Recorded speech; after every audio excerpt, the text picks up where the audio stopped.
Milwaukee Bucks fans, welcome back to another episode of Bucks Latest presented by Fan Arch. I'm your host, Dean Simon. Please make sure to like, comment, and subscribe. Still on the road to 1,000 subscribers, so if you could hit that big red button, I would really appreciate it. Also, turn on post notifications to stay up to date and in the know with all the latest Milwaukee Bucks updates. All right, so first one up on the docket is that for the second consecutive year, the Milwaukee Bucks will not be on the Christmas Day schedule for the NBA, and instead of any game, including the Milwaukee Bucks, the NBA decided to go on the route of the Cleveland Cavaliers facing the Knicks in MSG, Spurs, Thunder, Rockets, Lakers, Mavs, Warriors, and Timberwolves, Nuggets, which are all pretty great matchups, because of prior playoff matchups and narrative based stuff like Clay going back to Golden State for another game, the Cavs at the Knicks. Of course, they faced off in the first round of the 2023 playoffs. The Spurs and the Thunder is a pretty interesting one too. And then obviously Timberwolves Nuggets, where they faced off in the semifinals and the conference semifinals, and they went to Game 7, all that. So for all intents and purposes, good matchups. But I would be remiss if I didn't say that I thought the NBA kind of missed out on a pretty big opportunity here, and I believe that they could have done something in the realm of Bucks Pacers. And I get that there's a lot of complications with that now, with no Damien Lillard now, with the waiving stretch, and of course Tyrese Halliburton missing all of next season, mostly or most likely with the torn Achilles. So Christmas Day, more than franchises like storied franchises going head to head, it's a lot about star power, and I get that on both sides of that equation, Giannis is really the true star, but maybe having Myles Turner return to Indiana, let's say, and it's not like the Pacers are completely irrelevant after going to the finals. Like they still might be somewhat competitive in the Eastern Conference, though it will be a down year. You could have had something like Myles Turner going back to Indiana and just seeing all the fanfare that happens with that. I wouldn't have thought that would be a bad option either, but the NBA decided to go a different direction, and mostly because I guess they couldn't really bill Giannis against Pascal Siakam as like this big matchup, and even if they did focus on the Myles Turner aspect of it, and honestly, I'm kind of surprised because there are other, like the Mavericks and the Warriors, the Mavs going to Golden State for Clay to play in Golden State on Christmas Day. They did that, of course, last year after Clay actually went to the Mavericks, and now this being the second year in a row that they face off in some big nationally televised game. Like it's kind of interesting though that the Bucks did not get that same kind of benefit from Myles Turner heading to Milwaukee, because obviously it's been one of, if not the biggest rivalry of the past year or 2 years.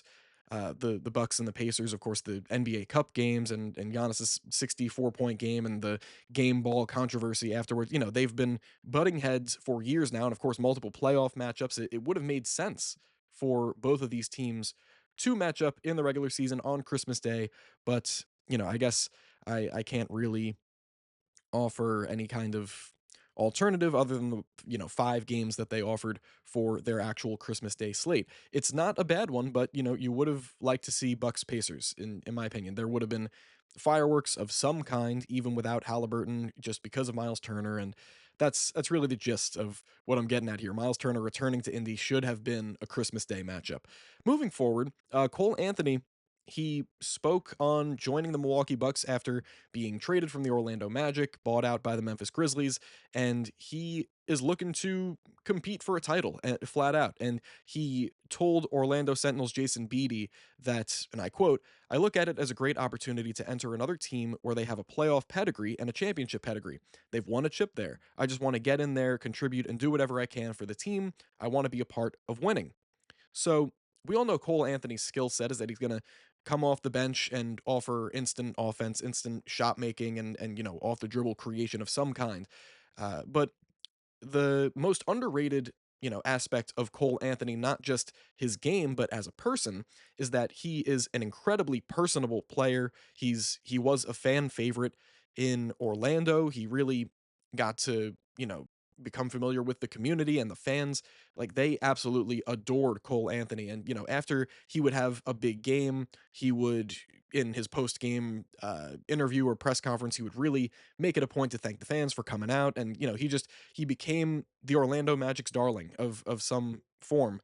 And, now obviously it was definitely heartbreaking for him being traded from Orlando after he had given his all to that franchise. And, while it may not have resulted in anything crazy, he was obviously a fan favorite. So now he strikes me as the kind of guy where if he goes to a new team, he's gonna try and do that same thing, try and get connected with the culture of that team and their fan base and really try and be immersed in what the franchise does. And he'll most likely be a fan favorite for the Bucks. And, obviously you look at him as this high energy guy, aside from his actual scoring chops, his athleticism, both on offense and defense, are what really, it can get you out of your seat. And I think that combined with just his nature and his personality, he's just like a very fun guy to watch and, to watch talk and to listen to.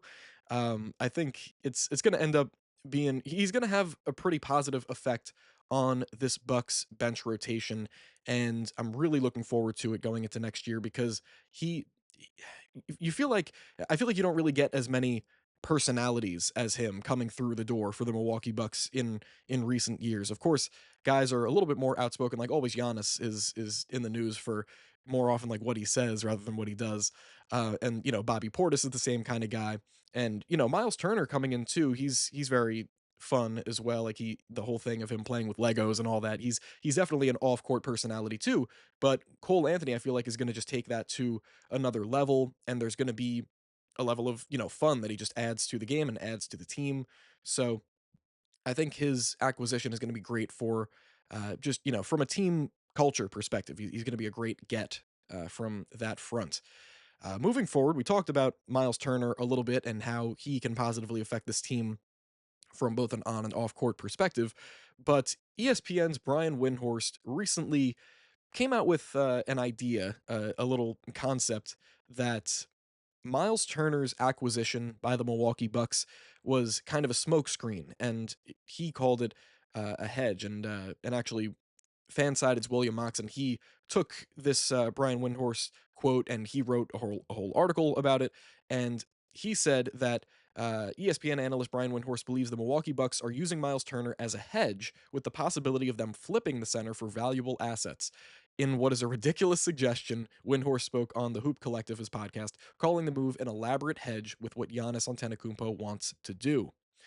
And I'm glad that William Moxon in his article he just straight up called this a ridiculous suggestion because it really is. The possibility of getting assets and flipping them is always there, especially with a guy that's still like somewhat on the younger side with Myles Turner. He's I believe probably approaching 30, if not just about 30 now. He's been in the league for already a decade. And the possibility to get a guy like him and instantly flip him for future draft compensation is always there. But I feel like this is completely ignoring the potential, perfect meshing of Giannis and Myles Turner as a front court, as not only possibly the best defensive front court in the entire NBA, but what they can do on the other end of the floor and just and everything with their two games meshing together. I feel like this take from Brian Windhorst is just completely moving past what they could possibly be as a tandem in the front court.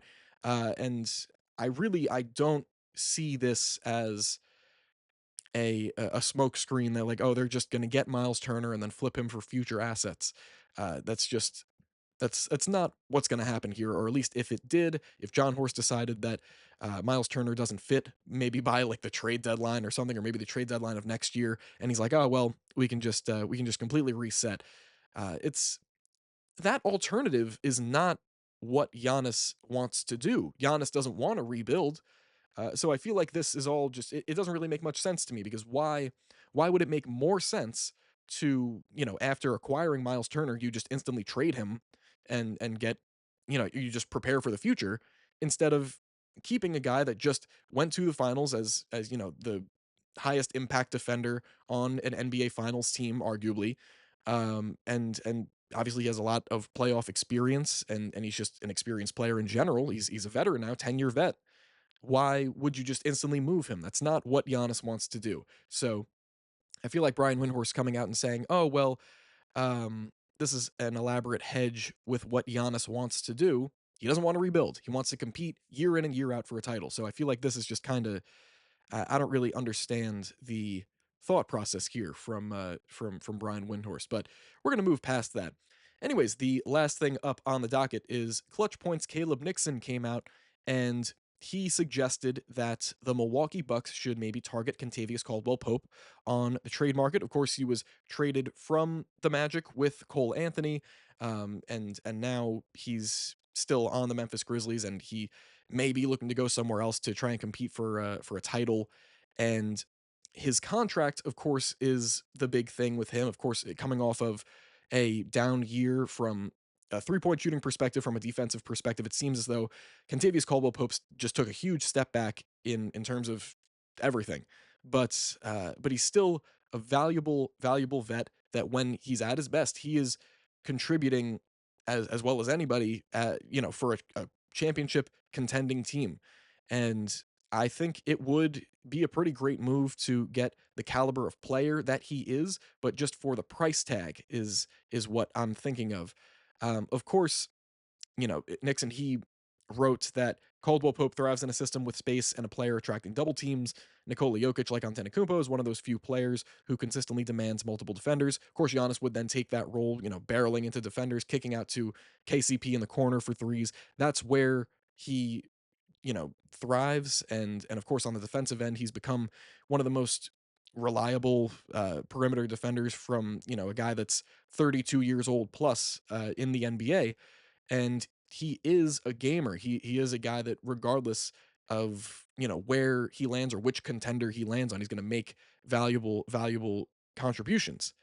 So I don't think it would be out of the realm of possibility for the Bucks to target a guy like KCP, who's a proven winner, a proven contributor to title-winning teams. But again, it's just the price tag. I believe they mentioned his salary somewhat in here. It was, I think, 3 years, $66 million. So, of course, that's not very attractive from the Bucks front office perspective.